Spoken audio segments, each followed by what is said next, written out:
Hello friends, we are going to solve a problem number 17. This is our PQB problem from thermodynamics, chapter number 5. Let's go through the problem. In the problem, an amount of 100 kilowatt of heat is transferred through a wall.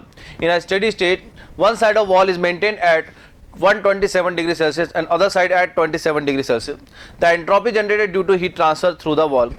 You know what is the entropy generation? जब भी कोई irreversible process होगा तो entropy generate होगी, और इस process के दौरान जब हीट एक हाइट से लो टेम्परेचर की तरफ ट्रांसफर हो रही है तो वो एक इरिवर्सिबल प्रोसेस होता है. तो एंट्रोपी चेंज क्या होगा, एंट्रोपी जनरेशन कितना होगा, वो हम देखते हैं सोल्यूशन में. देखिए ये वॉल जो है वो 400 केल्विन टेम्परेचर पे है, ये वाली वॉल 300 केल्विन टेम्परेचर पे है. तो इस कंडीशन में क्या होगा कि इस वॉल से हीट निकलेगी और इस वॉल को जाएगी, इस वॉल से हीट निकलेगी और इस वॉल को जाएगी, जिसकी वजह से इस साइड की एंट्रोपी डिक्रीज होगी, इस साइड की एंट्रोपी इंक्रीज होगी. तो उस वजह से हमारे पास जो रिलेशन आएगा वो क्या आएगा कि एंट्रोपी जनरेशन बेसिकली क्या होगा, जितना एंट्रोपी चेंज इस साइड हो रहा है प्लस एंट्रोपी चेंज जितना इस साइड हो रहा है, टोटल एंट्रोपी जनरेशन होगा. अगर ये आइसोथर्मल प्रोसेस होता, दोनों तरफ टेम्परेचर सेम होते और same amount of heat loss होती, तो एंट्रोपी जनरेशन कितना हो जाता, जीरो, क्योंकि इसका एंट्रोपी चेंज उतना ही होता जितना इसका एंट्रोपी चेंज होता, और दोनों के साइन में डिफरेंस होता, एक प्लस होता और एक माइनस होता. तो इसका मतलब अगर आइसोथर्मल हीट ट्रांसफर होता है, अगर आइसोथर्मली हीट ट्रांसफर होता है तो एंट्रोपी जनरेशन क्या हो जाता है, zero. That means process become reversible. So heat transfer isothermal is a reversible process. Isothermal heat transfer is a reversible process. And इसीलिए उसको हम कार्नोट साइकिल में भी पढ़ते हैं कि isothermal heat transfer will be associated with the Carnot cycle because Carnot cycle is completely reversible cycle.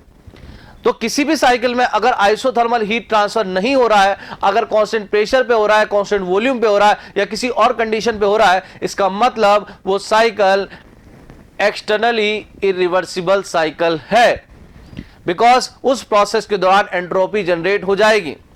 सो अगर हमें किसी भी प्रोसेस के दौरान एंट्रोपी जनरेशन निकालना है तो हम लोग टोटल एंट्रोपी चेंज निकालेंगे ड्यूरिंग दैट प्रोसेस.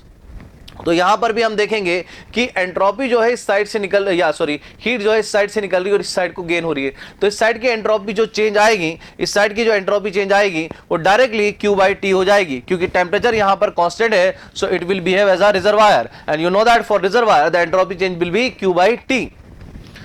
बट इस साइड से हीट लॉस हो रही है तो यहां पर ये साइन नेगेटिव आएगा, इनसे प्रिंटिंग मिस्टेक हो गई है. इस साइड को हीट गेन हो रही है तो ये साइन पॉजिटिव आएगा. इसका मतलब ये साइन पॉजिटिव है, ये साइन नेगेटिव है, ये क्वांटिटी ज्यादा है, ये क्वांटिटी कम है, तो इसका साइन भी पॉजिटिव आएगा. ऐसा मैं इसलिए बोल रहा हूं फ्रेंड्स, क्योंकि अगर आप एंट्रोपी का फॉर्मूला देखें dQT प्लस एंट्रोपी जनरेशन, तो एंट्रोपी जनरेशन कभी भी नेगेटिव नहीं हो सकता. Note down it, entropy generation never be negative.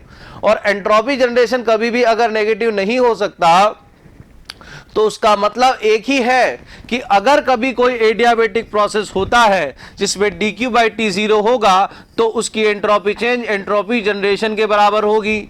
या तो एंट्रोपी जनरेशन 0 होगा या एंट्रोपी जनरेशन पॉजिटिव होगा. एंट्रोपी जनरेशन 0 होगा तो इसका मतलब वो रिवर्सिबल एडियाबेटिक है. अगर एंट्रोपी जनरेशन 0 नहीं हो रहा तो इसका मतलब वो इरिवर्सिबल एडियाबेटिक है.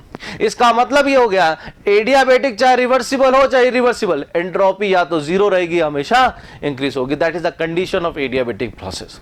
तो every adiabatic process, for every adiabatic process entropy always increases.